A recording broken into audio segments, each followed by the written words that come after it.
ये जो लड़कियां देख रही हैं वो ऐसे को अपना आइडल मानेंगी? आई थिंक अगर आपको याद हो तो कि एक बार ये बात शालीन भी जानते हैं कि श्रीजिता और शालीन एक बार कुछ बात कर रहे थे किसी बारे में, जो भी था, बट मैंने खुद चुप कराया उन्हें, जबकि मेरी उस इंसान से बात नहीं हुई, and but I did that, right, मैंने ऐसा करवाया है। और रही बात मुझे नहीं पता आप कौन सी बात की बात करें, क्योंकि कभी भी उन्होंने कहा था निमृत और सौंदर्या तो छज्जों से कपड़े उतार के पहनती हैं और इनको काम कैसे मिलता है, बोली होगी, आप वहाँ पे सामने बैठी थी, अगर मैं वहां थी तो आई एम श्योर मैंने बोली होगी ये बात, क्योंकि मैं कभी भी ऐसा नहीं होता है कि मैं कोई कुछ किसी लड़की के लिए ऐसे बोल रहा और मैं चुप रहूं, नहीं आपका जो सामने आया था, बट मेरे को याद नहीं ऐसा कि, क्योंकि मेरे साथ ये है कि अगर कोई मेरे सामने कुछ भी बोल रहा होगा, आपने भी देखा कि मैंने कभी भी किसी लड़की के लिए, चाहे मेरी उससे बात हो ना हो, डजंट मैटर, मैं कभी भी ऐसी चीजें नहीं बोल सकती किसी के लिए, एंड द आई नो मैं नहीं बोल सकती तो मेरे सामने भी कोई बोलता है, एंड आई थिंक मैंने वहां पर कुछ बोला होगा, मुझे नहीं पता आप कौन से बारे में बात करें कि कभी ऐसा हुआ, मुझे याद नहीं है या तो, बट कभी ऐसा मुझे नहीं लगता कि मैंने नहीं बोला होगा, होगा एक हिंट तो दिया होगा कि ऐसे मत बोलो। मैं एक चीज एक ऐड करना चाहूंगा कि अगर कोई भी लोखंड वाला मार्केट गया हो, वहां पर काफी महंगे कपड़े मिलते हैं, मेरे खुद के मीरा रोड से आ रहे हैं, बट एनीवेज आपने मतलब ऐसा बोला भी इतना वो ऐसा होता, किसी भी चीज का एक्सक्यूज नहीं होता, बट हाँ मैंने डेफिनेटली टोका होगा, दैट आई नो, में निकल जाता है ऐसी बातें। दूसरा सवाल मेरा अर्चना आपके लिए, अर्चना जब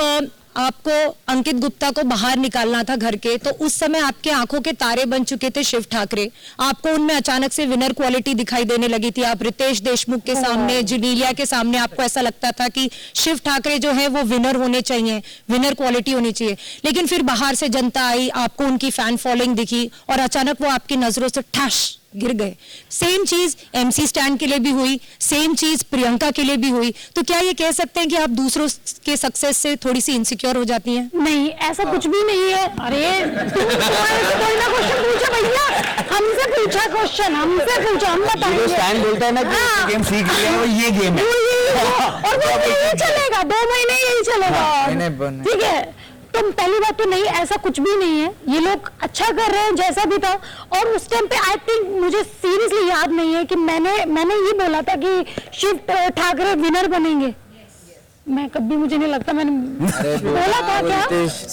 अभी अगर हमें वो रिटर्न जाते पास में आप खोड़ दोगे, पर जाने दो तो बोला होगा, मतलब ऐसा, बट मुझे कभी ऐसा नहीं लगा कि मतलब मैं किसी की दूसरे की खुशी से जलती हूँ, नहीं। अभी आज भी हम पांचों बैठे, कोई भी विनर बने, बट हम 5 यहाँ पे बैठे, हम अपने आप में ही विनर बन चुके हैं, क्योंकि हमको पता है कि हमने क्या क्या चीजें यहाँ पे झेली है, कितनी छीछा लेदर हमने झेली है, कितनी बेइज्जती हमने झेली है, और आज हम स्ट्रॉन्ग बन गए। बट कभी मैं ऐसा नहीं हुआ कि मैं कभी किसी की खुशी से जली हुई नहीं। इनफैक्ट इसका स्टैंड का वो डांस वाला भी होता, उसमें भी मैंने बहुत इंजॉय किया था। लास्ट में मैंने बस ये बोला था बिग बॉस को, बिग बॉस एक हिंदी गाना बजा दो, कम से कम मैं भी नाच लूं, तो बस ये, अदरवाइज मैं कभी किसी से इतना वो नहीं हुई हूँ, इतना नहीं हुई। हाँ, मैं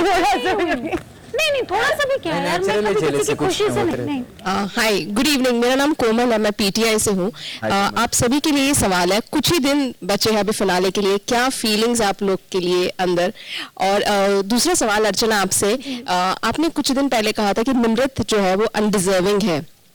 आपके साथ जो इन स्टेज पे अभी जो लोग मौजूद है, इनमें से आपको कौन लगता है जो अनडिजर्विंग है और उनकी जगह कौन होने चाहिए थे यहाँ पर? देखो, पहली बात तो मेरा ये डिसीजन नहीं है, बिग बॉस से पिटवाओगे क्या मुझे? वैसे ही यहीं पे खड़ी हूँ, पता चला बाहर। नहीं, मैं पहली बात तो कुछ होती नहीं हूँ डिसाइड करने वाली। मैंने निमृत को इस वजह से बोला था कि मुझे ऐसा लगता था स्टार्टिंग से कि निमृत अगर अकेले सोलो खेलती या मंडली के साथ जुड़ के नहीं खेलती तो शायद आज वो हमारे साथ बैठती। मैंने सिर्फ ये बोला था क्योंकि उसकी पर्सनैलिटी से, जो उसका रुतबा था और जो उसकी स्पीच करने का जो तरीका था, वो अपने आप में ही एक स्ट्रॉन्ग पर्सनैलिटी थी। बट उसने क्या मंडली में अपने आप को स्ट्रॉन्ग की जगह नीचे कर दिया था कि मैं अब उन्हीं की परछाई से चलूंगी, मतलब शिव आगे ये और उनके पीछे पीछे चला। तो वो चीज पे मैंने बोला था निमृत को, कितनी बार बोला कि आप अलग हो जाओ, यहाँ तक कि उसके पापा जब आए थे, उसके पापा ने भी मुझसे यही बात कही थी कि आप उसको अपनी साइड ले लो, और जब तुम तीनों एक हो जाओगे तो मंडली तितर बितर हो जाएगी। बट उसको वो बात समझ में नहीं आई। वो अब कहते हैं ना, जब जो जैसा करना चाहता है करे भैया, हम तो समझा ही सकते हैं, है कि नहीं?